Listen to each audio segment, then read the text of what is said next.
their children. 100% of the endorsement money? Yes, sir.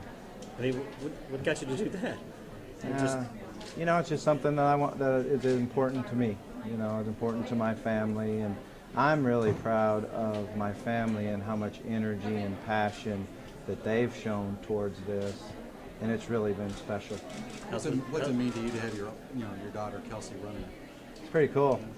It's a little bit different for me because most of your life you grow up and you're telling your children what to do and what they need to do. But now I have to be coachable because she calls me up on the phone and says, "Hey, Dad, you need to get this done today." So that's a little bit different, but it's really neat. How's the summer going so far for you guys, Molly? It's going good. We got majority of our players here. I think we have like 3 freshmen that either graduated late and weren't able to attend the first summer school session. It's a little different because we're able to be part of the summer workouts now, so we get to go in the weight room and watch them. We have some quickness and agility drills that we're doing, but I think our players are working extremely hard, and it's exciting to see the team come together. What do you want to see out of the team during this time, particularly the freshmen? Do you want them to learn how to work like a college football player? That's a big part of it. Basically what we refer to what we call the 3 Ps, which is preparation, practice, and then performance. So we're in the preparation phase of it, which is both physical and mental. So the mental part of it is everybody really learning the offense, the defense, the special teams. Certainly the freshmen and newcomers have to get caught up in that. And then also working to prepare their body to be in the best shape it's ever been in. Most of the guys need to get bigger, stronger, and faster. We do have some guys that need to get leaner, stronger, and faster. So that's a big part of it. And we got an excellent strength and conditioning staff that's doing a really good job. In recruiting, it's not a question of who you haven't or have offered, it's who you haven't, it seems like. I mean, you guys are really paving the path there. Yeah, I'm really proud of our coaches. They've worked extremely hard. We still feel like we're catching up. I think that's the hardest thing, and the thing that a lot of people don't realize is when you get your area and you go out and you start working your area as an assistant coach, the freshmen, sophomore, juniors, which order we're going to offer in.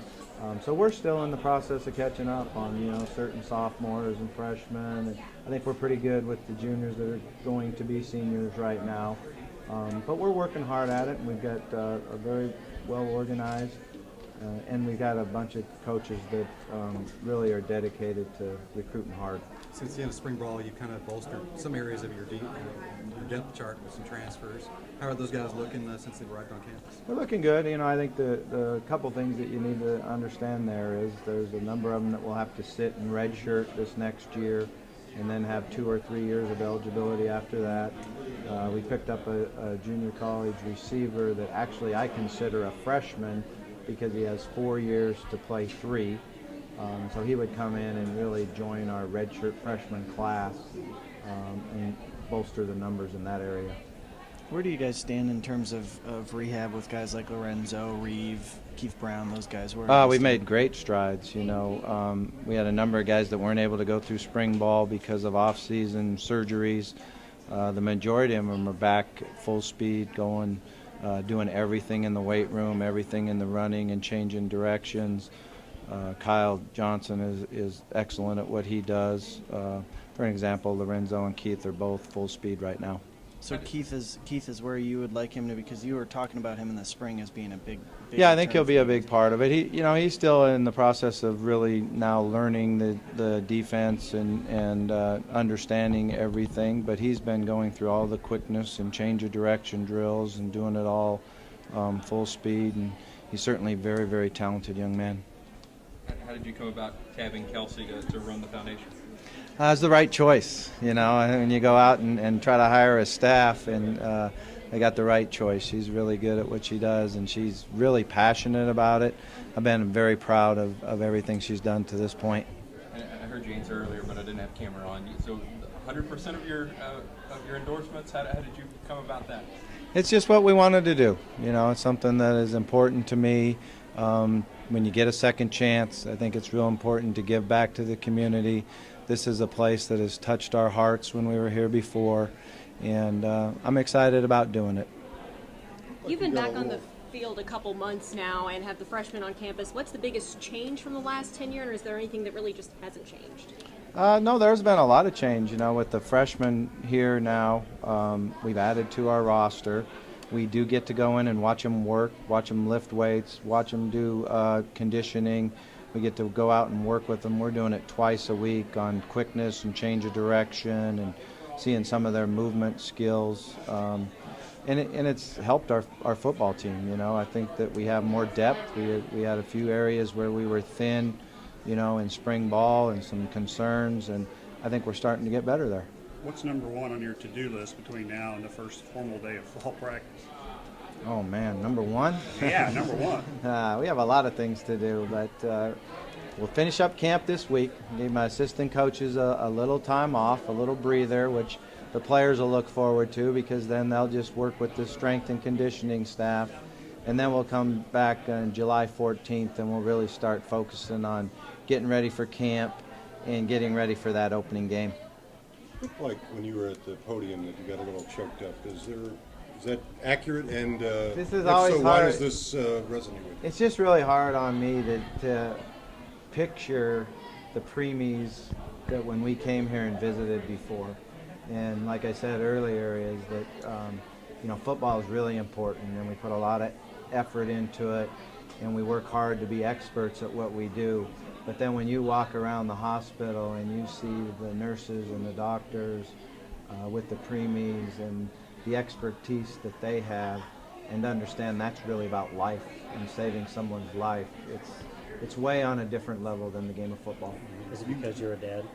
It's because I'm a dad and grandfather now. I always think about my grandkids. You were involved with the hospital before this. Why step it up in scale? Why did you feel like this was the time to do that? Well, I think just the fact that we know we're going to be here and that this is where we're going to end our career, and this is how we want to spend our time with the foundation and supporting. You talked about second chances. Do you think this changes your image or can? Oh, I don't know. That's not anything that this is about. This is all about helping the children, helping the community, and doing everything we can to support the children and the doctors and nurses and everybody here towards our children. Bobby, do you anticipate James Quick being good to go in the fall? He's got some work to do. Like I said earlier, I'm very disappointed in his actions and his decision making. We've given him an opportunity to take care of that, and certainly it's going to be hard on him, but we'll give him a chance. Bobby, is it difficult for coaches to keep tabs on kids during the summer when they're on their own, or how hard is that?